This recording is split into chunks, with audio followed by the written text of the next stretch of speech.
The dopamine detox has become the latest trend on YouTube, and it might be the answer to why I cannot focus for longer than 10 seconds. If you want to live your truth, it's gonna come down to you versus you.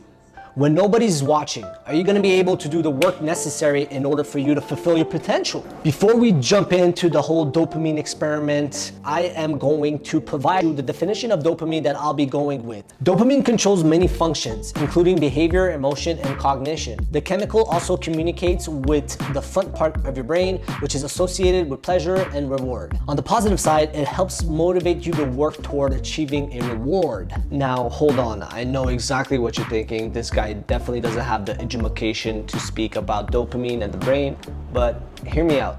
I recently stumbled upon a research where scientists did an experiment on rats where they attached a device to the rat's brain. On one side of the cage, there was a lever that the rat could press on in order to release dopamine into their brains.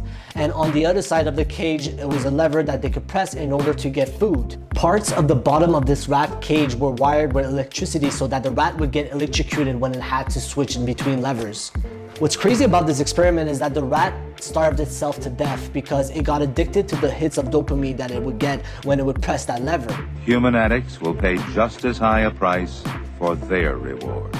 And I stumbled upon this information during quarantine, which made the experiment so much more reflective of the problematic behaviors that we have. I couldn't help but to think that we're just all a bunch of creatures in our homes taking different hits of dopamine. You know, we're passing the time by watching Netflix or going through social media. Some people watch porn, some people use drugs, and some others are using alcohol. Now, I'm not going to make the argument that all of these are bad. There is definitely a time for it. If you had a stressful day, it is completely fine to try to take your mind off of work by playing some video games or watching your favorite series. But if we don't set limitations and restrictions on these dopamines, we won't be able to do the work that is of greater value to us. These instant gratification activities deplete you of the motivation, desire, or willpower to engage in activities that are of greater value, that have a delayed gratification, such as reading, writing, working on your online business, or meditating. If you seek, you shall find, and once you find, you could finally release the big dick energy within you. I'm releasing. Now we live in the attention economy, and part of the reason why we feel so distracted is because the world around us has been designed by marketers,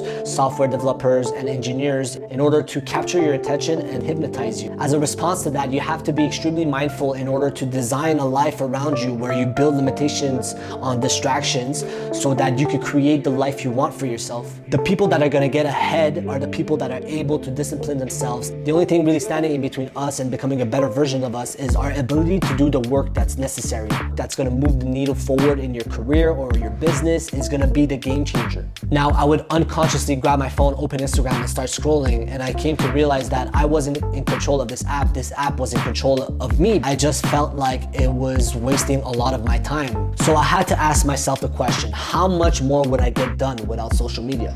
Now I feel like I'm getting old and I'm preaching that the great plague is social media. I no longer believe in Instagram.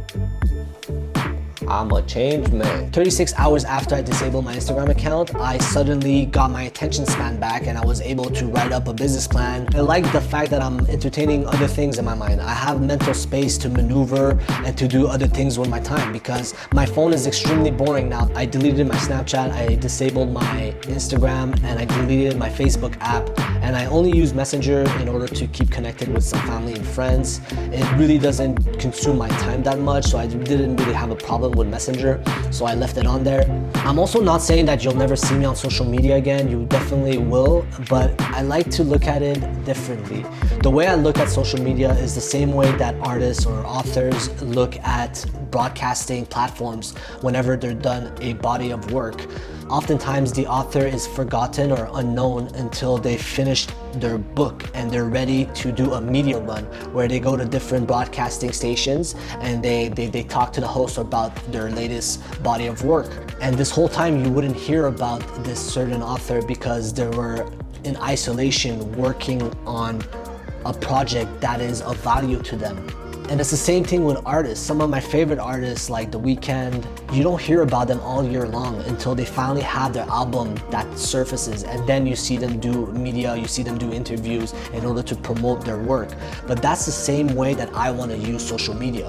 Whenever I'm finished working on a project, I'm gonna utilize social media in order to publish my work.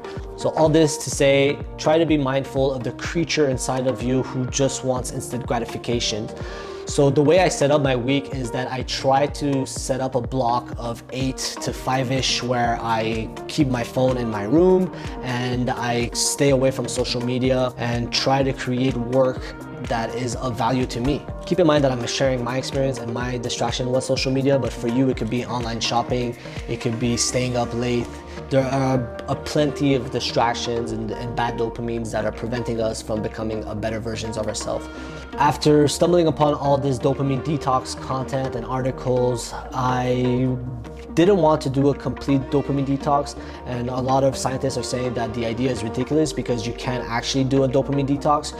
Your brain always has dopamine running through it. What the dopamine detox does is that after 24 hours of restricting yourself of all types of dopamine besides water and food, it calms down your dopamine brain receptors on your brain so that activities such as reading, writing, or working on your online business becomes so much more enjoyable once your brain receptors have calmed down, and you don't need high stimulation activities in order for you to find joy in something.